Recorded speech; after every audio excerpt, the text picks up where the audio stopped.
그 후에 바울이 아덴을 떠나 고린도에 이르러 아굴라라 하는 본도에서 난 유대인 한 사람을 만나니 글라우디오가 모든 유대인을 명하여 로마에서 떠나라 한고로 그가 그 안에 브리스길라와 함께 이달리아로부터 새로 온지라 바울이 그들에게 감해 생업이 같으므로 함께 살며 일을 하니 그 생업은 천막을 만드는 것이더라.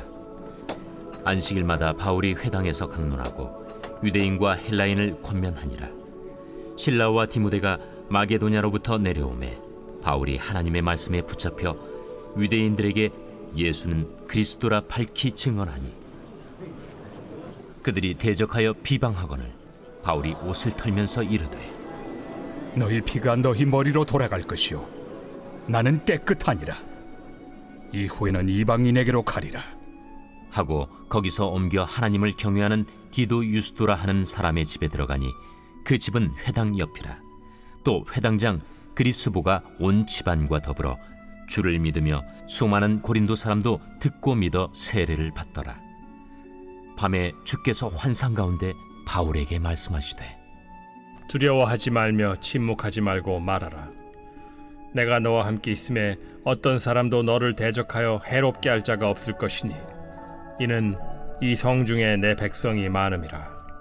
1년 6개월을 머물며 그들 가운데서 하나님의 말씀을 가르치니라.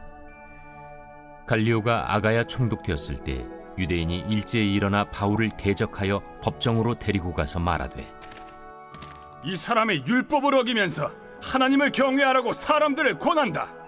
바울이 입을 열고자 할 때 갈리오가 유대인들에게 너희 유대인들아, 만일 이것이 무슨 부정한 일이나 불량한 행동이었으면 내가 너희 말을 들어주는 것이 옳거니와 만일 문제가 언어와 명칭과 너희 법에 관한 것이면 너희가 스스로 처리하라.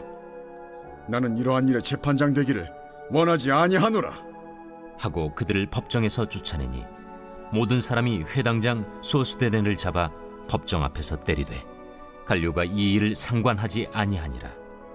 바울은 더 여러 날 머물다가 형제들과 작별하고 배 타고 수리아로 떠나갈새 브리스길라와 아굴라도 함께 하더라. 바울이 일찍이 서원이 있었으므로 겐그레아에서 머리를 깎았더라. 에베소에 와서 그들을 거기 머물게 하고 자기는 회당에 들어가서 유대인들과 변론하니 여러 사람이 더 오래 있기를 청하되 허락하지 아니하고 작별하여 이르되 만일 하나님의 뜻이면 너희에게 돌아오리라 하고 배를 타고 에베소를 떠나 가이사라에 상륙하여 올라가 교회의 안부를 물은 후에 안디옥으로 내려가서 얼마 있다가 떠나 갈라디아와 부르기아 땅을 차례로 다니며 모든 제자를 굳건하게 하니라. 알렉산드리아에서 난 아볼로라 하는 유대인이 에베소에 이르니 이 사람은 언변이 좋고 성경에 능통한 자라. 그가 일찍이 주의 도를 배워 열심으로 예수에 관한 것을 자세히 말하며 가르치나 요한의 세례만 알따름이라. 그가 회당에서 담대히 말하기 시작하거늘 브리스길라와 아굴라가 듣고 데려다가 하나님의 도를 더 정확하게 풀어 이르더라. 아볼로가 아가야로 건너가고자 하므로 형제들이 그를 격려하며 제자들에게 편지를 써 영접하라 하였더니 그가 감에 은혜로 말미암아 믿은 자들에게 많은 유익을 주니 이는 성경으로서 예수는 그리스도라고 증언하여 공중 앞에서 힘있게 유대인의 말을 이김이러라.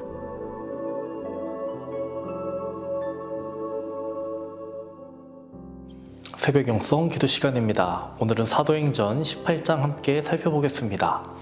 오늘부터 3일 동안 이러한 제목으로 함께 살펴보려고 합니다. 기적의 땅 고린도, 기적의 땅 에베소, 기적의 땅 드고아. 오늘 첫 번째로 기적의 땅 고린도입니다. 당시 고린도 사람들의 성적 타락이 얼마나 심했는지 헬라 문화권 속에서 고린도 사람처럼 행동한다는 것은 음행하다라는 의미로 사용되었습니다. 고린도화 되었다라는 것은 성적으로 문란하다라는 의미로 고린도 사람은 포주나 기둥서방 그리고 고린도 아가씨는 매춘부의 의미로 사용될 정도였습니다. 고린도 땅은 절망의 땅이었고 쾌락이 넘치는 방탕한 땅이었습니다. 그런데 설상가상으로 같이 전도 여행을 떠났던 실라 누가, 디모데 모두 고린도에선 함께하지 못했습니다.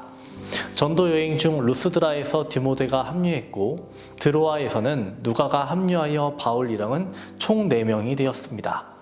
아시아 대륙에서 유럽 대륙의 빌립보를 찾아가 복음을 전한 바울은 빌립보를 떠나면서 일행 가운데 누가를 빌립보에 남겨두었습니다. 누가로 하여금 일정 기간 그곳에 체류하면서 주님을 영접한 빌립보 초신자들의 믿음을 다져주게 하기 위함이었습니다. 그 이후 바울은 데살로니가를 거쳐 베레아로 갔지만 두 곳에서 모두 바울을 유대교의 배교자로 간주한 유대인들이 그를 해치려 했습니다. 어쩔 수 없이 바울은 황급히 마게도냐 땅을 떠나야만 했습니다. 그 급한 와중에도 바울은 자신의 일행인 실라와 디모데를 당분간 베레아에 머물게 했습니다. 주님을 영접한 데살로니가와 베레아의 그리스도인들을 위함이었습니다. 그 결과 총 4명이었던 바울 일행 가운데 남은 한 명은 바울 한 사람뿐이었습니다. 바울의 1차 전도 여행에서부터 2차 전도 여행 중 아테네에 이르기까지 바울 곁에는 항상 바울과 동행하면서 바울을 돕는 동역자들이 있었습니다. 바울은 그들의 협력 속에서 어디서든지 마음껏 복음을 전할 수 있었습니다. 그러나 고린도만은 예외였습니다. 바울이 아테네를 떠나 고린도를 찾아갈 때 바울 곁에는 단 한 명의 동행자도 없었습니다. 바울이 사도행전 13장에서 1차 전도 여행을 시작한 이래로 그 누구의 도움도 없이 새로운 행선지를 찾아간 것은 고린도가 처음입니다. 모두 흩어졌습니다. 바울 혼자 덩그러니 이 고린도에 머무르게 된 겁니다. 바울 홀로 그 거대한 타락의 도시 고린도를 찾아간 것은 마치 달걀로 바위를 치는 듯처럼 무모하고도 무의미한 일처럼 보이기도 합니다.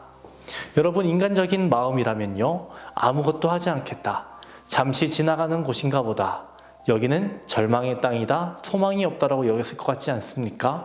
하지만 바울은 누가와 실라, 디모데를 각각 지역에 두고 온 것처럼 자신도 고린도 땅에서 묵묵히 사역을 감당합니다. 그리고 절망의 땅이라 여겨졌던 이 고린도에서 놀라운 일들을 경험합니다. 그 첫 번째로 브리스길라와 아굴라를 만났습니다. 동역자 아무도 없는 상황이었습니다.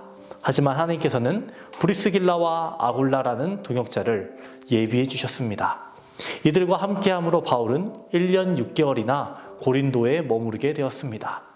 이들은 자신들의 집을 교회로 내놓았습니다. 이들은 복음 전하는 데 있어서 자신들의 목숨을 아끼지 않았습니다.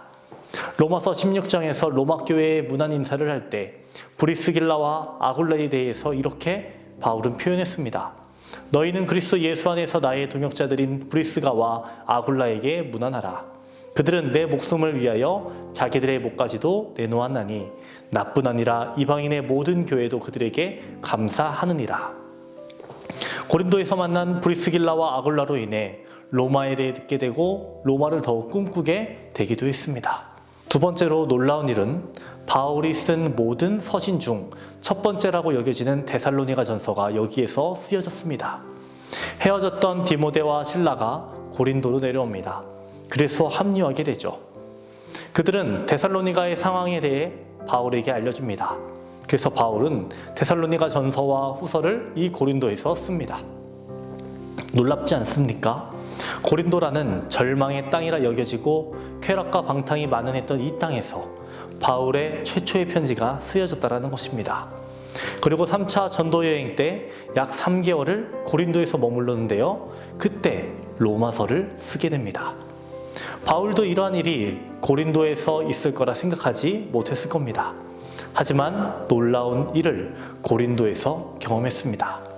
여러분, 우리는 우리의 생각에만 멈춰 있어서는 안 됩니다. 하나님을 바라봐야 합니다. 하나님, 우리의 길을 인도해 주시옵소서. 하나님, 우리와 함께 해 주시옵소서. 이렇게 기도해야 합니다. 사람이 마음으로 자기의 길을 계획할지라도 그의 걸음을 인도하시는 분은 하나님이라고 하셨습니다. 우리를 위해 예비하시는 하나님을 기대합시다. 주님, 우리의 길을 열어주시옵소서. 우리의 길을 인도하여 주시옵소서. 이렇게 기도하는 저와 여러분 되시기를 주님의 이름으로 축원합니다. 오늘의 공동기도 제목은 나라와 민족을 위한 기도입니다. 이 땅의 영적인 회복과 자유민주주의를 위해서, 분열과 갈등이 사라지고 국민 통합과 화합을 위해서 경제가 회복되고 복음을 전하는 선교대국이 되기를 기도해 주시기 바랍니다. 기도하겠습니다.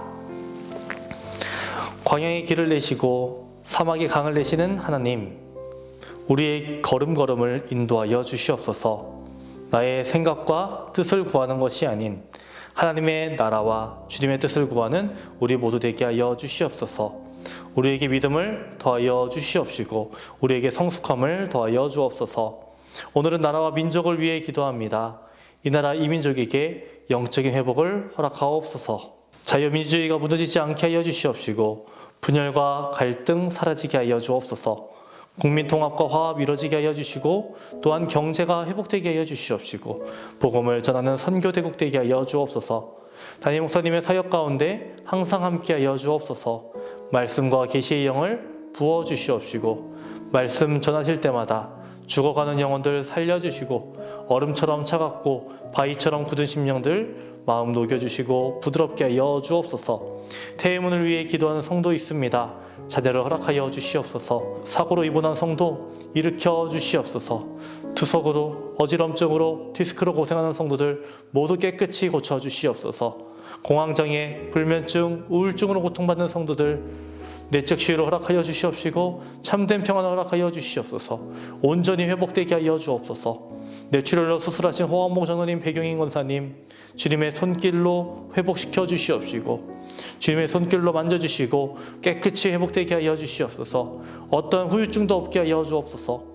암투병 중에 있는 박시성 권사님, 유은영 권사님, 김시아 권사님, 이영숙 권사님, 이명숙 권사님, 오유미 성도님, 이동춘 성도님, 박성현 청년, 유규민 청년 주의 보혈로 덮어 주시옵소서. 주의 광선을 비춰 주시옵소서. 연로하신 장로님, 권사님, 집사님들 추운 날씨 속에서도 강건케 하여 주시옵소서. 주님께서 주시는 평안함, 형통함을 허락하여 주시옵소서. 주님, 오늘 하루도 주님께서 인도하여 주시옵소서. 우리의 길과 진리 생명 되시는 예수님의 이름으로 기도합니다. 아멘.